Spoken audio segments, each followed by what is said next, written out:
Welcome back to Commodity Champions, where we are now joined by Sudhakar Tomar, who's MD Hakan Agro. He's also associated with the Global Pulses Federation.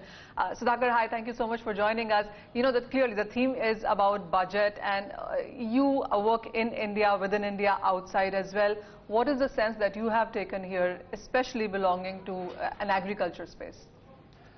First of all, thank you very much for having me. We are very happy with the continuation of government policies, which is agri and rural centric. We feel for a country with 68% of people depending on agriculture, this is a very welcome step, and especially so now with the 50% increase in over MSP. It will stop being from a suggestion price to a support price. So this is a very good thing, and this will send the right signal to the farmers to grow the produce which we need in India very much. And other than that, I feel in the long term also other schemes which have been introduced by the government in terms of be it Kisan Credit Card or the irrigation or health insurance. So how are you rating it in sense of schemes? Well, I feel on a scale of 10 maybe. On a scale for 10, if I were to comment on agri and rural development centric, I would do it definitely 7.5 to 8. And implementation? Implementation is always the key for any policy. I feel implementation wise, I think we have a very limited time now. Pretty much good 1 year. But I feel that the intent is very genuine.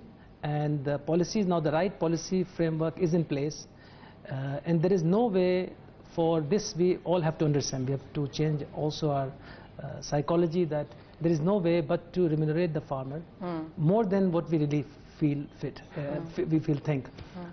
So I feel everything is being done the right step. So, you know, going forward from here for the next 1 year, which are the key points? Because there have been 10 or 15 areas which the government has talked about. Which are the top 3 priority that you think the government will have to, you know, work on as an urgent basis? I think the first thing is to remunerate the farmer with the right value. Second point is to have the linkages, which is very important, that the farmer should have the right opportunity to sell his produce at the best possible price. And the third thing is digitalization, that we have to include the technology in all the aspects of the farming. These 3 things, if we can target in short term, I think that will be the winner. You know, this government, or any other government for that matter, always gets jittery when you see the prices of a commodity rise up. That leads to inflation, and that has led to more than often banning or suspending of agriculture commodity trade in the derivative markets as well. This time the government was on a back foot because we saw the commodity prices declining. So how do you see the government balancing it out from the producers and the consumers?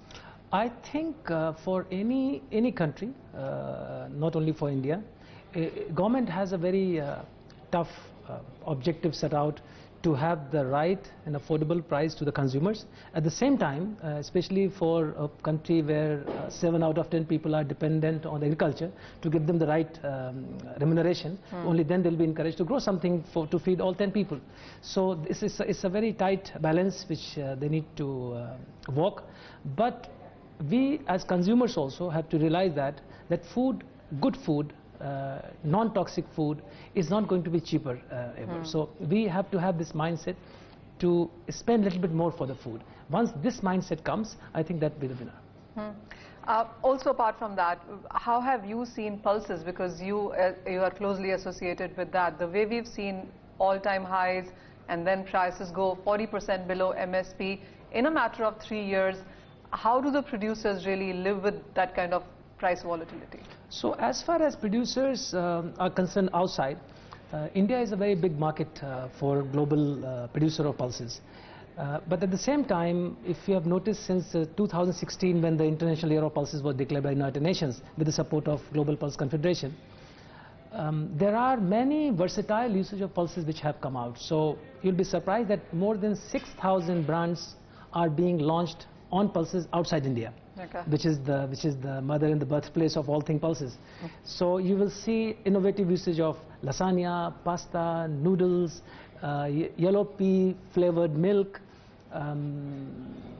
pet foods. So some amazing diversity in the usage of pulses is happening now. So base is widening, But at the same time, India being the major market, it does send a bearish or bullish signal to the producing market depending on the market. So current year, there is oversupply in India. There's also buffer stocks. So the 2018 is going to be relatively quite a year. So we are not going to look at higher commodity prices or higher pulses prices in this year as well, as what you're saying. 2018 is going to be relatively calmer and more stable. Yeah. Okay. While we talk about agriculture is a huge area, starting right from the producer to pre-harvesting, post-harvesting, inputs, warehousing. There's just so much happening there. But what are those three, again, that seems to be my favorite number today. What are the three key areas in the whole supply chain which needs to be really pushed right? I think in order to give the right price to the producer, farmer that is, and to the consumer, the more efficient is the supply chain. There is no reason that we have to waste 1/3 in the supply chain in terms of food loss and wastage.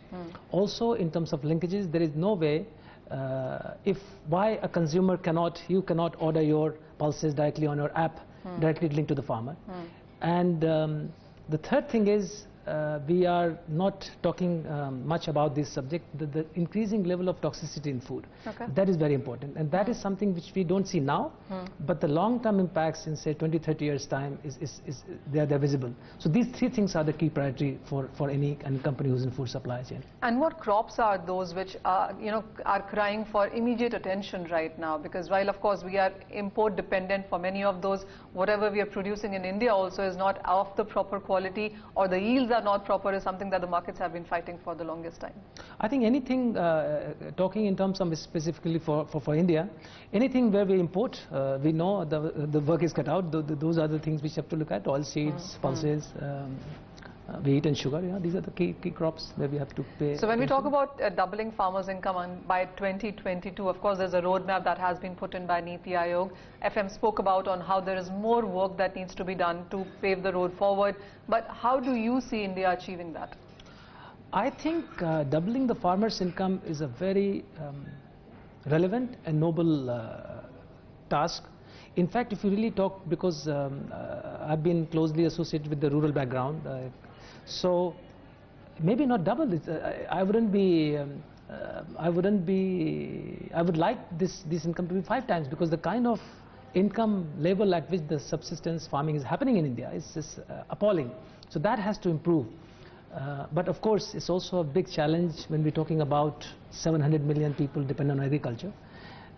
But we have to take many steps slowly but surely, and I think all the steps which are happening right now in terms of either Bhavantar or increasing MSP or government procurement for pulses, everything is happening in the right direction. It's just that if we can have a policy which is more long-term, so that all the components of supply chain, value chain can prepare themselves to participate, whether it be distribution, value addition, processing, that will have a long-term impact instead of having quick fixes for the policy. So, you really seem to be coming out with very forward-looking, future-looking policy arrangements right now. When we talk about value addition at the farmers level, because that's yet another thing that has come in many papers, Niti Aayog papers to be very relevant, on how it shouldn't be seen just as an agri-product or a commodity. There should be something more to add. Do you think the farmers are equipped for that? Because here we seem to be fighting with the very basic debt in their concern, and then value addition, food processing, contract farming. Do you see that going much sooner than as we see it right now? Right now, a very large population, especially agri population, is not equipped for this challenge. But if we have the right kind of infrastructure investment at the village level, at the rural level, which can be encouraged by giving various schemes, incentives, once that setup is available at the rural level, especially in those states which are not doing very well compared to other states, that will allow two things. First, it will reduce the food wastage and loss which happens in the supply chain, especially at the pre and post harvest level, and also whatever we lose in the supply chain. So yes, the good quality, effective investment in infrastructure at the village level, it can be in a P2P kind of partnership between the government and the private sector. That is something which will be a good idea. And also we need to again look at our cooperative system. That's an amazing model, especially for a country like India, which has fragmented and asymmetric ownership of the land.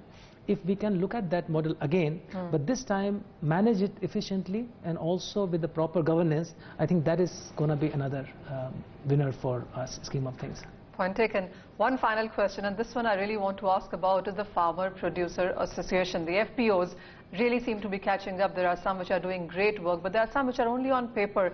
So we understand that the farmer as a community is very fragmented.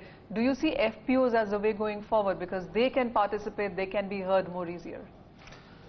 Yes, as long as both the partners know what is expected of each other, it's a win-win situation, and they should be serving a relevant need, not just for the sake of association, but it should eventually serve a purpose. We are in economic sense, it should serve a purpose. Well, of course, everything needs to serve a purpose. Thank you so much, Sudhakar, for joining us. And that is the view coming in from our experts, really, that we are making right noises in right direction. The intent is good, as I said earlier as well, but it really is about implementation, giving it much more than we stand right now. And the time is, of course, quite limited. And that is something that the government and, of course, all stakeholders will have to keep in mind. That's all the time that we have on Commodity Champions for you today. Thank you so much for watching.